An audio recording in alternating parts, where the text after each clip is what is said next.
Assalamualaikum warahmatullahi wabarakatuh.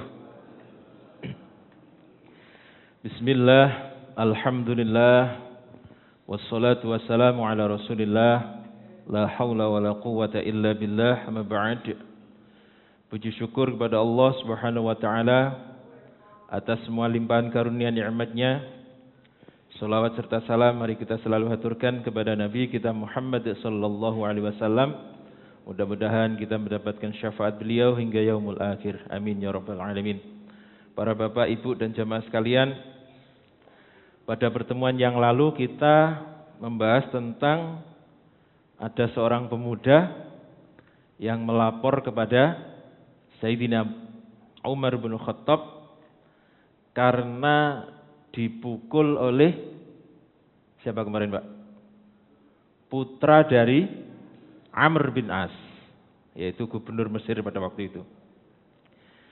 Kemudian pemuda ini diberi tulang yang telah digaris oleh Sayyidina Umar, kemudian tengahnya dikasih titik untuk disampaikan kepada Amr bin As.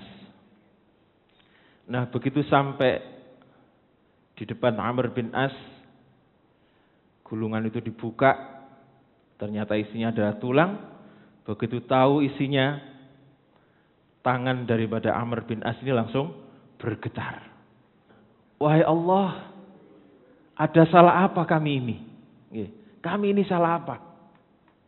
Dengan tulang yang digaris itu. Maka yang bingung adalah yang membawa tulang. Perasaan dari kemarin saya bawa tulang itu biasa-biasa saja. Enggak ada perasaan redek, enggak ada perasaan apa. Memang cuma tulang. Tetapi kenapa Amr bin As, seorang gubernur Mesir, wilayah yang luar biasa, Pak. Jadi Mesir itu ada sebelum Mekah ada loh, Pak. Sejak zamannya sinten, Pak? Sejak zamannya Nabi Yusuf itu sudah ada Mesir. Yusuf, Ayub, Syuaib, Musa, Harun, sebelum Nabi Musa sudah ada. Ilyas, Zulkifli, Dawud, Sulaiman, Ilyas, Yunus, Zakaria, sampai Nabi Muhammad. Pokoknya rame-rame ini ramenya Mekah itu ya baru-baru saja. Pokoknya lebih duluan Mesir. Ini yang menjadi gubernur adalah Amr bin As. Jadi Amr bin As ini belum tahu bahwa anaknya baru saja mukul seseorang. Belum tahu dia.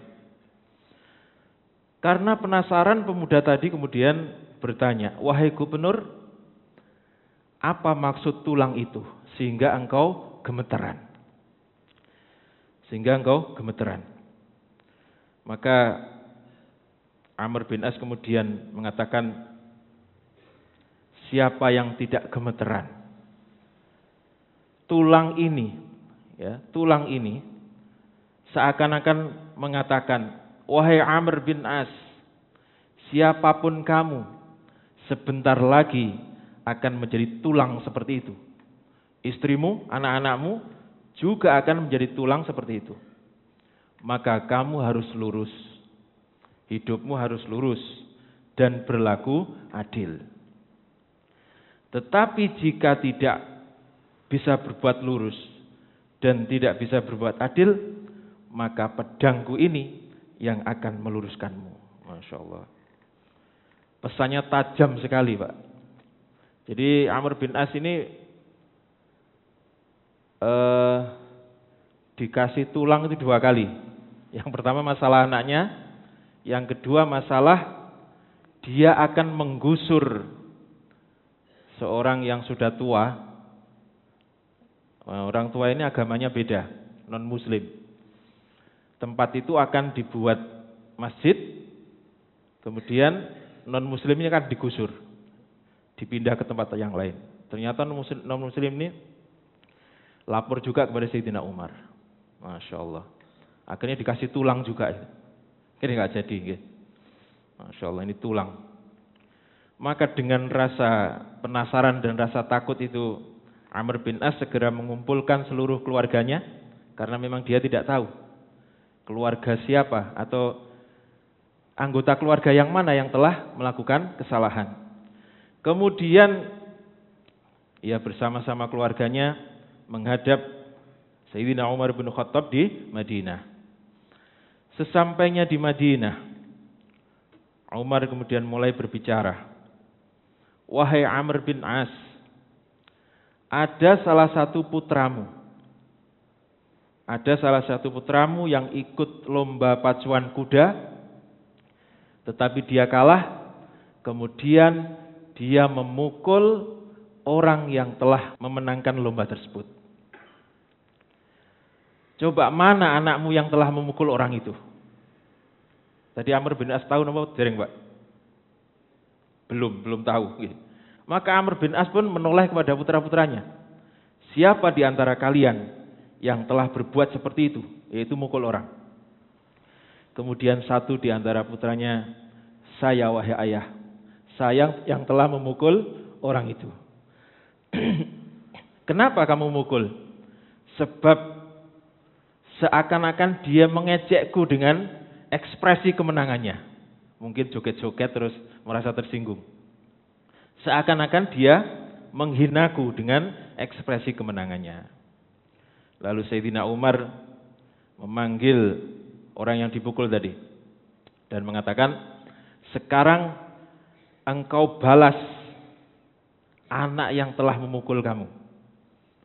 Kalau kamu dipukul 2 kali, maka balas 2 kali. Maka dipukullah dengan pukulan di wajahnya. Plak, plak. Terus orang ini pindah, mau ke tempatnya. Kata Sayyidina Umar, sebentar, jangan pergi dulu. Jangan pergi dulu. Sekarang kamu pukul ayahnya. Masya Allah. Ada gubernur yang salah anaknya, bapaknya juga kena pukul. Kata pemuda tadi, wahai Amirul Mukminin, saya tidak ada urusan dengan bapaknya.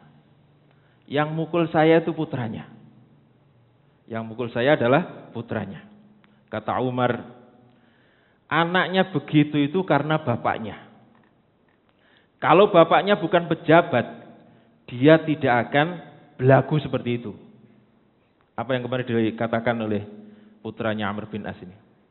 Kamu tahu siapa saya? Saya ini adalah anak dari orang terhormat di daerah ini.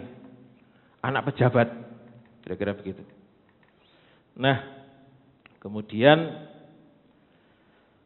Amr bin As ini juga luar biasa, Pak. Akhirnya tutup kepalanya itu dibuka. Silahkan kamu pukul saya. Masya Allah. Seorang gubernur. Gubernur kalau sekarang itu ya presiden. Kalau dulu kan seluruh negara-negara Islam itu pusatnya di Madinah. Sementara negara yang lain namanya gubernur. Jadi kalau sekarang ya presiden. Mesir itu kan negara tersendiri, Pak. Maka kemudian pemuda tadi pun memukul Amr bin As. Masya Allah. 2 kali juga. Setelah itu Sayyidina Umar berkomentar, matas ta'badtumun nas wa qad waladtuhum ummahatuhum ahrara. Kata Sayyidina Umar, siapa yang menjadikan seseorang itu lebih rendah daripada yang lainnya, padahal dia di saat dilahirkan ke bumi ini dalam keadaan bebas. Matas ta'badtumun nas wa qad waladtuhum ummahatuhum ahrara. Siapa yang berani membedakan orang, yang berani merendahkan orang, sementara setiap bayi yang lahir itu dalam keadaan bebas, tidak punya derajat. Masya Allah, ini perkataan luar biasa. Maka kalau difahami dengan kalimat yang lain itu kira-kira begini. Kita semua ini dilahirkan di dunia dalam keadaan sama.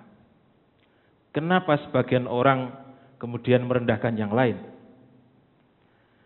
Perbedaannya itu sangat tipis. Perbedaannya sangat tipis. Hanya sebagai apa? Ada yang menjadi sebagai orang kaya, ada yang menjadi sebagai orang miskin, ada yang menjadi pinter dan lain-lain. Perbedaannya hanya itu. Sebagai apa? Maka Nabi ini sering menekankan untuk mencintai orang-orang yang berada di bawah kita. Baik dari segi strata sosial, kemudian harta, ilmu, jabatan atau yang lainnya. Oleh sebab itu, jika ada orang yang mengatakan, aku mencintai Nabi, aku mencintai Rasulullah, kemudian dia tidak mengasihi orang-orang yang di bawahnya, maka orang-orang ini adalah orang yang dusta. Cintanya cinta dusta. Maka kalau panjenengan pernah lihat video, ada seorang yang mengaku turunan Nabi, kemudian yang lainnya menciumi kakinya, dan sebagainya, dengan rasa yang takut, itu sebenarnya dia tidak mengasihi yang lainnya. Seakan-akan orang yang lain itu lebih rendah daripada dia. Berarti kalau ada orang seperti itu, maka dia termasuk mencintai Nabi itu dengan cinta yang palsu. Sebab Nabi menekankan bahwa kita ini harus mencintai orang-orang yang berada di bawah kita. Para jamaah sekalian, Sayyidina Umar ini tidak hanya tajam basirohnya, tetapi juga cerdas. Suatu hari ada seorang wanita yang menghadap kepada beliau dan mengatakan, wahai Amirul Mukminin, saya ingin cerai. Saya ingin cerai. Kenapa engkau ingin cerai? Pokoknya saya ingin cerai. Pokoknya abot nih, abot. Apa alasanmu? Yes, pokoknya cerai. Apakah suamimu tidak menafkahi? Enggak. Apakah suamimu keras, galak, sehingga terjadi KDRT? Enggak juga. Apakah suamimu orang yang meninggalkan sholat? Tidak, wahai Amirul Mukminin. Lalu kenapa engkau pengen cerai? Yes, pokoknya pengen cerai. Pokoknya.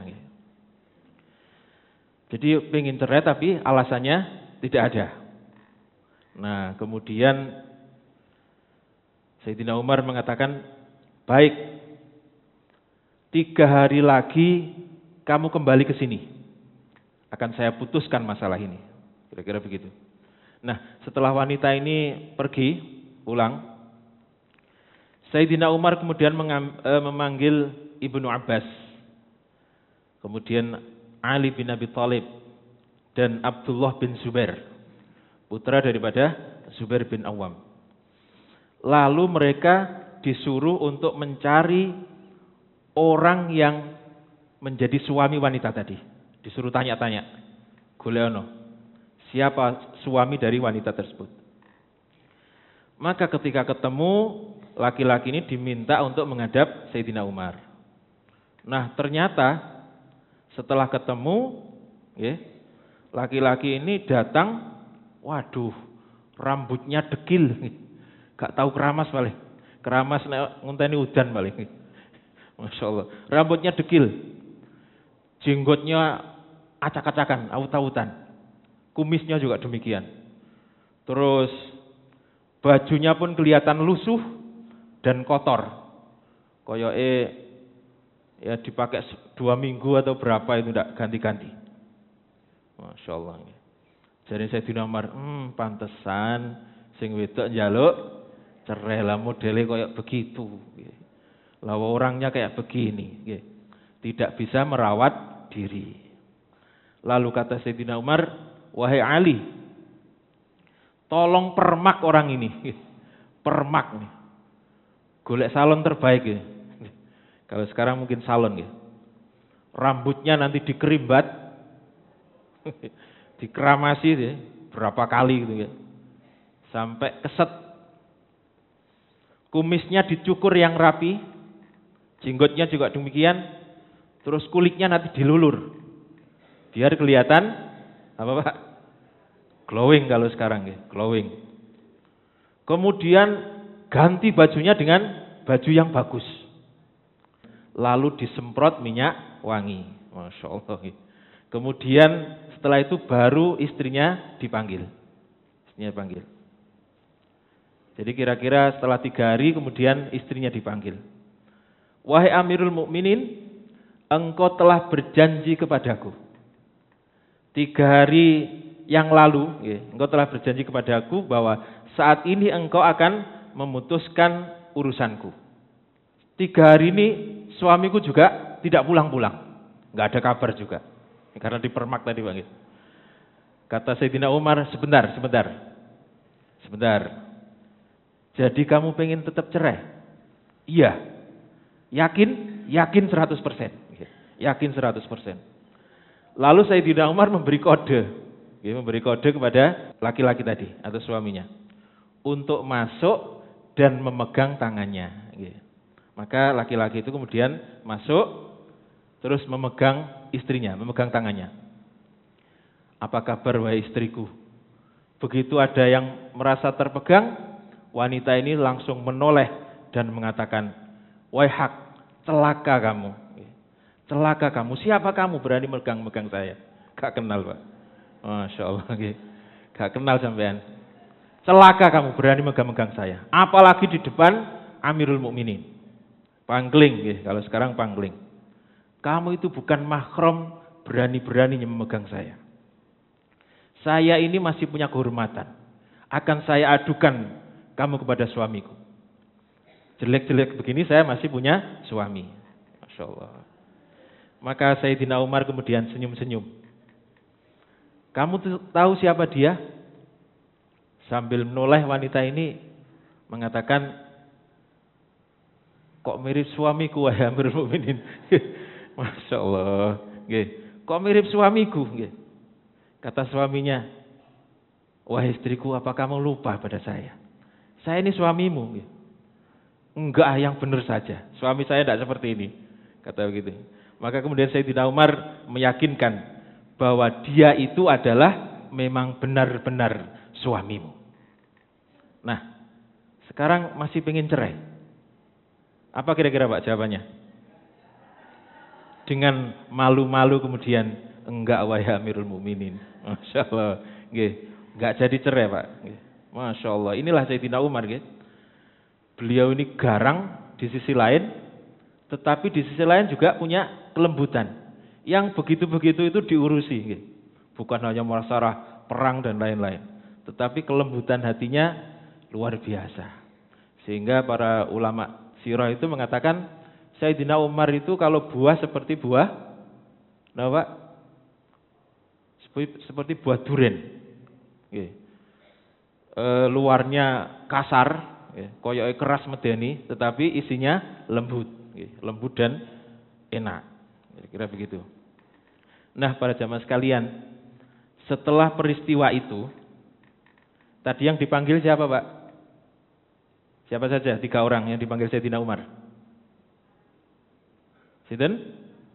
Ibnu Abbas, Abdullah bin Abbas. Kemudian Sayyidina Ali. Yang ketiga Abdullah bin Zubair atau Ibnu Zubair. Nah, setelah peristiwa ini, Abdullah bin Abbas atau yang lebih dikenal dengan Ibnu Abbas ini mengucapkan kalimat yang luar biasa yang belum pernah diucapkan oleh orang-orang sebelumnya. Ya Rabb, uhibbu wa uridu an atazayyanu laha kama uridu an tatazayyanu li, katanya. Wahai Rabbku, aku ingin berhias untuk istriku. Masya Allah. Seperti halnya aku ingin istriku berhias untukku. Ini sebelumnya tidak begitu diperhatikan. Kata Ibnu Abbas, saya ingin berhias. Saya ingin berhias untuk istriku. Seperti halnya aku menginginkan istriku berhias kepadaku. Masya Allah. Jadi bapak-bapak yang menginginkan istrinya itu tampil beda, tampil lebih, tampil cantik, wangi, rapi, maka suaminya juga harus Harus apa? Harus begitu, harus rapi, harus wangi, harus napa malih? Ya tampil ganteng lah. Sebab laki-laki itu jarang yang mau begitu, termasuk saya. Jadi jarang. Maka dari sini, dari mulai saat ini kita perbaiki supaya istri juga senang. Jangan sampai minta cerai gara-gara kita tidak merawat diri, kan gitu ya. Seperti kisah tadi. Masya Allah. Jadi sekali lagi sebagai suami yang menginginkan istrinya tampil beda, maka suaminya harus tampil beda. Bahkan para jamaah sekalian, Nabi itu tidak pernah masuk rumah istrinya kecuali dalam keadaan rapi dan wangi. Jadi Nabi itu tidak pernah masuk ke rumah istrinya kecuali sudah bersih, rapi dan wangi. Sehingga kalau bepergian, beliau ini selalu membawa baju ganti, kemudian peralatan mandi dan pastinya minyak wangi. Jangan sampai dari luar bagus, ganteng, kare eleke mlebu rumah. Begitu ketemu anaknya, ayah mau meluk sik Dik. Aku sik durung mandi, tak mandi sik. Nah, kesuwen nggih. Momennya hilang, nggih. Masya Allah. Ini luar biasa Nabi itu. Jadi dulu pernah saya sampaikan bahwa setiap rombongan Nabi itu mau masuk Madinah, itu mereka ngepos dulu. Kemudian mengutus seseorang untuk berkeliling Madinah. Mengabarkan bahwa suami-suami kalian sebentar lagi akan memasuki kota. Maka masak kesukaan mereka. Kemudian mandi, kemudian yang rapi, bajunya yang terbagus, dan kondisi wangi. Jadi istrinya sudah dikasih tahu. Sebelum pasukan ini, biasanya habis perang Pak. Sebelum pasukan ini masuk Madinah. Sementara para sahabat yang ngepos juga demikian. Mereka sholat. Biasanya sholat. Inilah yang kemudian dipakai sebagian ulama bahwa sholat jamaah itu tidak boleh di desanya atau di tempatnya, harus di luar. Sebenarnya awalnya begitu, sebenarnya boleh-boleh saja di luar. Cuman kalau sudah sampai di rumah itu hawane, Pak, males, terus hawane males, ngenteni iki adus, kesuwen gak sholat. Maka akhirnya kemudian sebagian ulama mengatakan bahwa sholat jamak ketika mau sampai itu harus di luar. Nah, ketika Nabi mengutus seseorang untuk keliling Madinah, untuk memberitahukan istri-istri mereka supaya masak yang disukai suaminya, mandi, kemudian yang rapi dan memakai wewangian.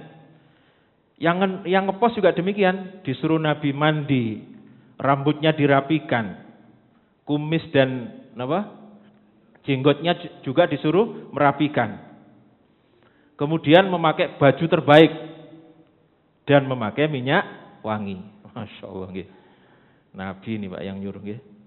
Maka setelah semuanya rapi wangi, baru mereka mulai masuk ke kota Madinah. Menemui istrinya masing-masing. Masya Allah. Nah kalau sudah begitu Pak, seperti iklan itu Pak. Kesan pertama begitu menggoda. Selanjutnya terserah Anda. Masya Allah, pertemuan yang luar biasa. Istrinya juga kondisi rapi, cantik, wangi. Suaminya juga rapi, ganteng dan wangi. Masya Allah, kesan pertama begitu menggoda. Selanjutnya terserah Anda. Jadi bukan mandi di rumah zaman-zaman dulu itu. Kalau dari luar ngepos dulu. Mandi yang rapi, ganti. Di rumah sudah oke, sudah siap. Masya Allah. Bapak dan Ibu sekalian, untuk pembahasan mengenai Sayyidina Umar, kita cukupkan sampai di sini. Nanti kalau ada yang lain-lain, kita bahas ketika membahas masa kekhalifahan Sayyidina Umar. Lalu selanjutnya akan kita bahas bagaimana jalannya pemerintahan dan apa saja yang akan diperbuat oleh Sayyidina Umar di masa kekhalifahan beliau. Demikian, kurang lebihnya mohon maaf. Mudah-mudahan manfaat. Wassalamualaikum warahmatullahi wabarakatuh.